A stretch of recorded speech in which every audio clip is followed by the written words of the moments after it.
আমার যখনই মনে পড়ে ঘরে বাহিরে সব সময় ছবি দেখি অনেক বিষয়গুলো। আমি কান্না করছিলাম ভাই সালমান শাহের জন্যই। ভাই সালমান শাহকে আমি অনেক ভালোবাসি ভাই, অনেক লাইক করি। সালমান শাহের কথা ভাই আমার অনেক কিছু মনে পড়ে।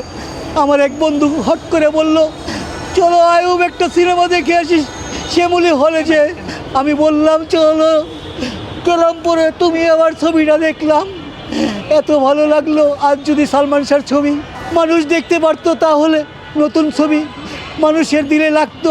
কি হচ্ছে আমাদের দেশে, সালমান শাহ ভাই আজকা এই দেশে একটা ছবি যদি বেঁচে থাকতে করতে পারতো।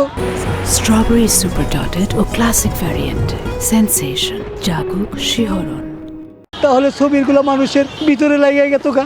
আজ সালমান শাহ পায়ের পরিবর্তে আমি কান্না করছিলাম ভাই সালমান শাহের জন্যই। ভাই সালমান শাহকে আমি অনেক ভালোবাসি ভাই, অনেক লাইক করি। তার কথা আমি ভাই আজকে আমার 42-43 বছর চলে। আজকে আমি 30 বছর ধরে 32 বছর ধরে সালমান ভাইয়ের জন্য আমার যখনই মনে পড়ে ঘরে বাহিরে সব সময় ছবি দেখি অনেক বিষয়গুলো মনে পড়ে। সে এমন বাংলাদেশে একটা চিত্রনায়ক ছিল সালমান শাহ। এই সালমান শাহকে কিভাবে করে মারলো ওরা, এটা মারা ওদের কি হইলো, আজ তো ওরা ভেসে গেল। ওদের কথা দেখে সবাই বুঝতে পারে খুনি কে, ওরা কি খুনি কি খুনি না বোঝাই যায় ওদের কথার মাধ্যমে। আমি বিচার চাই সালমান ভাইয়ের, তার বিচারটা হোক, সুস্থ একটা ন্যায় বিচার হোক। আমরা আর মাঠে না আসি, বিচারটা দেখি, এটার জন্য আমার আশা এখানে আছে।